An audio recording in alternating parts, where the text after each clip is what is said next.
Hi friends, బాగున్నారా? ఈరోజు మన మొదటి కథతో స్టార్ట్ చేద్దాం. నేను ఈ ఛానల్ని కొత్తగా పెట్టాను. నా కథ విన్నాక నచ్చినట్టయితే ఖచ్చితంగా లైక్ చేయండి.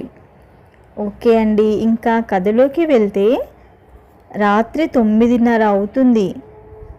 బెంగళూరు నుంచి నేను కార్తిక్ డ్రైవర్ని, లారీ డ్రైవర్.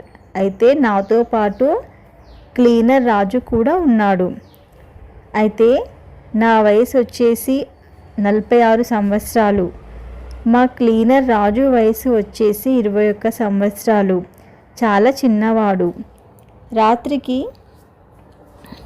రాత్రిపూట ప్రయాణాలు అంటే చాలా భయం రాజుకి. కానీ తన ఇంటి పరిస్థితి బాగా లేకపోవడంతో క్లీనర్గా తను చేయడానికి ఒప్పుకున్నాడు.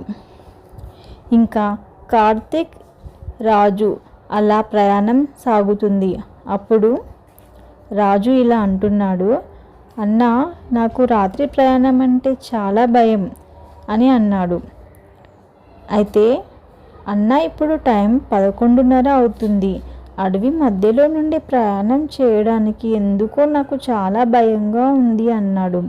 అప్పుడు కార్తిక్ కొంచెం నవ్వి, ఎందుకురా భయం, నేను ఉన్నా కదా, నువ్వు ఇంకా చాలా పిరికివాడిలాగా ఉన్నావేంట్రా, కొంచెం ధైర్యం తెచ్చుకొని ఉండు, అప్పుడు నీకే భయం ఉండదు అని అన్నాడు.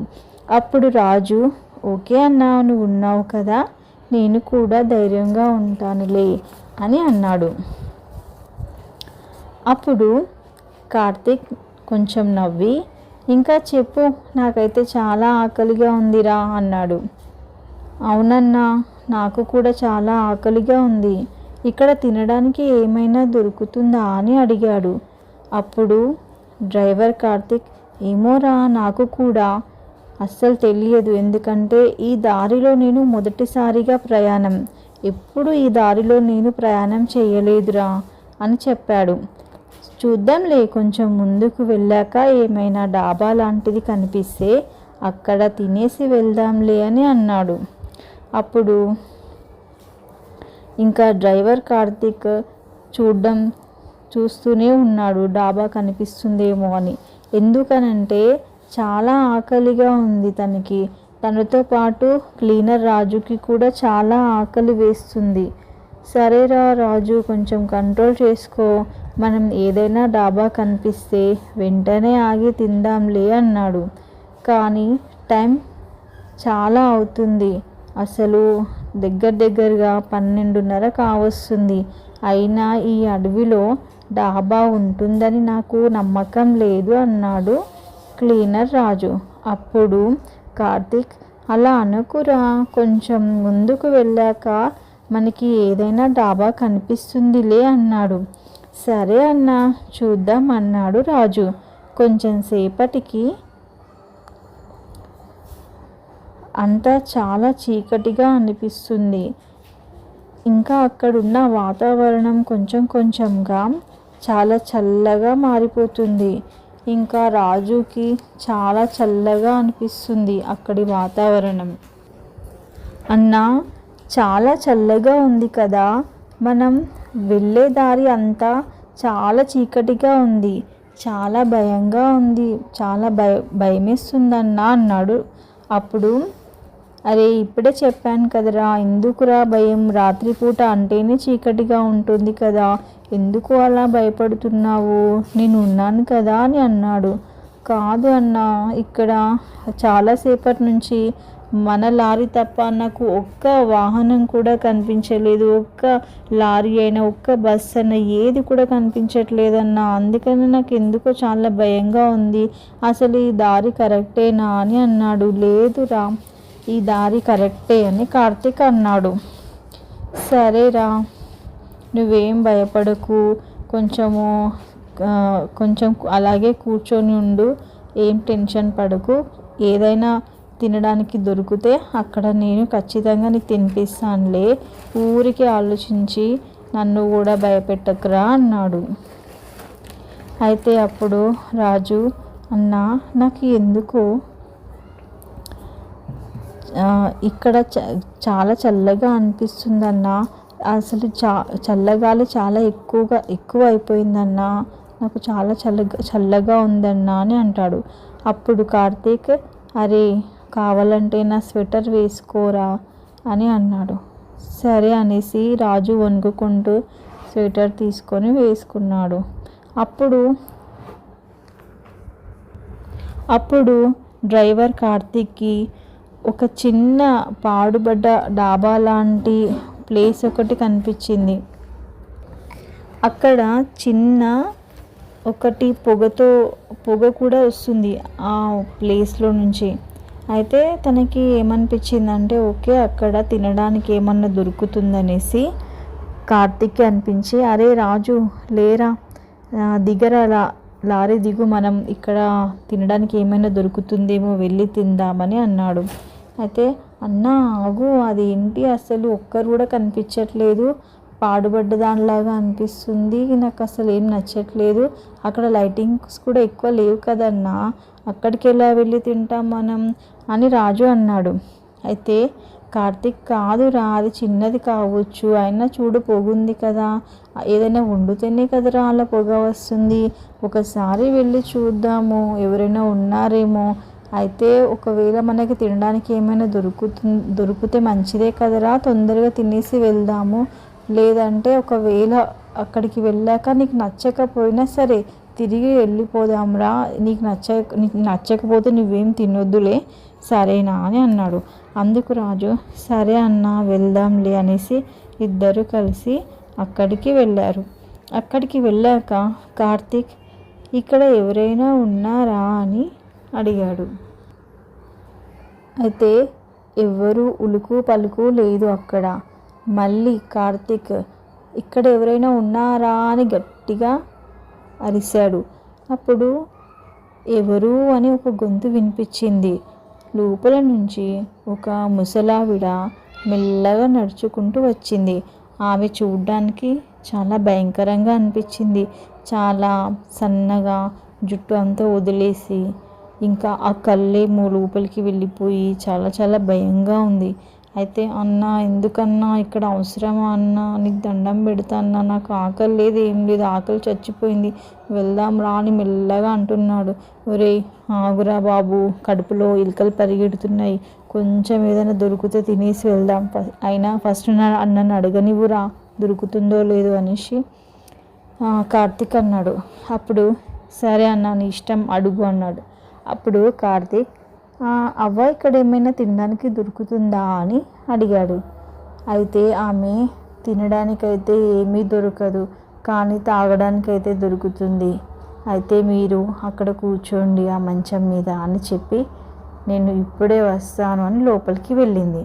అయితే మేమిద్దరం ఆ విరిగిపోయిన మంచం మీద అలా కూర్చున్న తర్వాత, అన్నా ఎందుకన్నా నాకు భయంగా ఉంది, వెళ్దాం పద, ఆమెను చూస్తేనే భయం ఇస్తుంది అనేసి రాజు అన్నాడు. అప్పుడు కార్తీక్, ఆగురా, తాగేసి తొందరగా వెళ్ళిపోదాం, ఇక్కడ ఉండే అవసరం ఏమి లేదు అన్నాడు. అయితే అలా చూస్తూ ఉండంగా 15 నిమిషాలు అయిపోయింది. అబ్బా ఏంటి ఇంకా ఏం చేస్తుందో, తాగడానికి తెస్తా అంది, అసలు ఏం తీసుకురావడానికి వెళ్ళింది, సరేలే. అప్పుడే కార్తీక్, అరే రాజు నాకు అర్జెంటుగా వనరా, టాయిలెట్కి వెళ్ళేసి వస్తాను రా పక్కకి అనేసి అంటే, సరే అన్న వెళ్ళు అని చెప్పాడు. అప్పుడు కార్తీక్, సరేరా నువ్వేం భయపడకు, కొంచెంసేపు కూర్చొని 2 minutesలో వస్తానులే అని అన్నాడు. సరే అన్న అంటే ఇంకా కార్తీక్ వెళ్ళి తన పని ముగించుకొని వస్తుండగా, ఏంటి ఇంత లేటుగా, ఏదో తాగడానికి తీసుకొస్తా అన్నది ఇంకా రాలేదు అనేసి అనుకుంటూ కిటికీ లోపల నుంచి చూశాడు. ఎందుకంటే అక్కడ వెనక సైడ్ కిటికీ ఒకటి ఉంది. సరే చూద్దాము అసలు లోపల ఏం వండుతుంది, అసలు లోపల ఎవరున్నారు, ఎవరైనా ఉన్నారా అని తొంగి చూశాడు.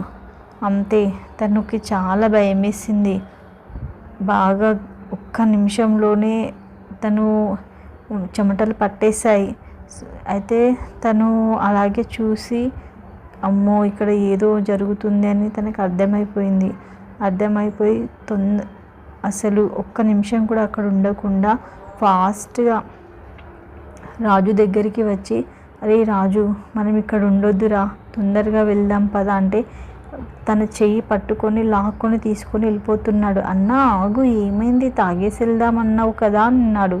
అరే కాదురా, నాకు అర్జెంటుగా ఫోన్ వచ్చింది, ఓనర్ ఫాస్ట్గా రమ్మంటున్నాడు, 1 అవర్లో డెలివరీ చేయమంటున్నాడు లోడుని, అయినా మనం చాలా ఫాస్ట్గా వెళ్ళాలిరా, రారా ఫాస్ట్గా వెళ్ళేసి అక్కడ లోడింగ్ అయిపోయిన తర్వాత తిందాంలే అనేసి అన్నాడు. ఎందుకన్నా ఇలా బిహేవ్ చేస్తున్నాడు, ఇంత స్పీడ్గా లాక్కొని వెళ్ళిపోతున్నాడు అనుకున్నాడు. లారీ ఎక్కిన తర్వాత చాలా స్పీడ్గా స్టార్ట్ చేసిన వెంటనే స్పీడ్గా పెంచేసి చాలా స్పీడ్గా పోనిస్తున్నాడు. అన్నా కొంచెం మెల్లగా అన్నా, రోడ్డు చూసుకొని వెళ్ళన్నా అని రాజు అంటున్నాడు. అయితే అరే ఆగ్రా, నన్ను డిస్టర్బ్ చేయకరా, నువ్వు సైలెంట్గా కూర్చో అని సీరియస్గా అన్నాడు. అన్న తర్వాత రాజు అలాగే కూర్చున్నాడు. పోనీలే, అర్జెంట్ కాల్ వచ్చింది అన్నాడు కదా, మరి ఏమైందో ఏమోలే అనేసి అలాగే కూర్చున్నాడు. కానీ కార్తీక్ మాత్రం ఎక్కడ కూడా స్లో చేయకుండా, ఎక్కడ కూడా ఆపకుండా ముందుకు చూస్తూ స్పీడ్ పెంచి చాలా స్పీడ్గా వెళ్ళిపోతున్నాడు. అప్పుడు రాజుకి మెల్లమెల్లగా కళ్ళు మూతలు పడ్డాయి, నిద్రలోకి జారుకున్నాడు. కళ్ళు తెరిచి చూసేసరికి ఉదయం 5 అవుతుంది. అప్పుడే తను వాళ్ళ చోటికి చేరుకున్నారు, లోడింగ్ కూడా జరుగుతుంది. అప్పుడు కళ్ళు తెరిచి చూసేసరికి కార్తీక్ పక్కనే ఉన్నాడు.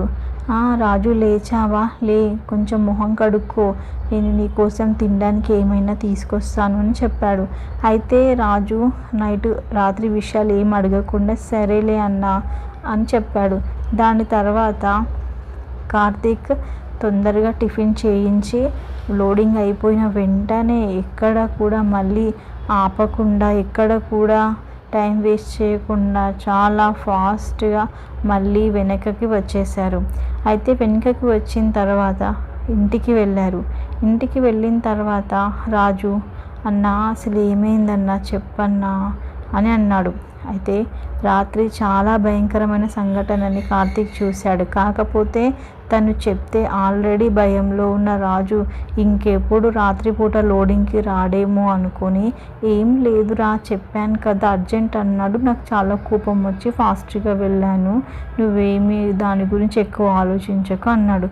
కానీ రాజు ఏమనుకున్నాడంటే, లేదు అక్కడ ఏదో జరిగింది, అక్కడ ఆ ముసలావిడ కూడా చాలా భయంకరంగా అనిపించింది, సరేలే అన్నని ఎందుకు అడిగి ఇబ్బంది పెట్టాలి అని సైలెంట్గా ఉన్నాడు.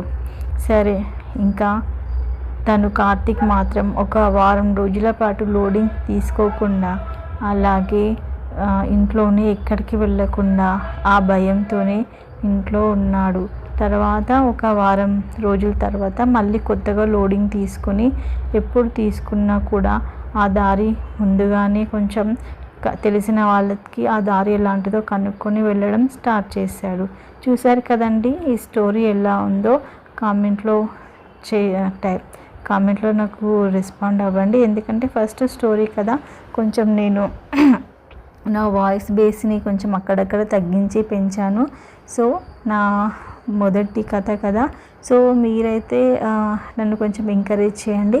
ఇంకా ముందు వచ్చే స్టోరీస్లో ఇంకా బాగా ఎక్స్ప్లెయిన్ చేస్తాను. సో అందుకని నాకు మీ ఒక చిన్న లైక్ కావాలి కదా, ఇస్తారనుకుంటున్నాను. ఓకే అండి, థ్యాంక్ యూ, బాయ్.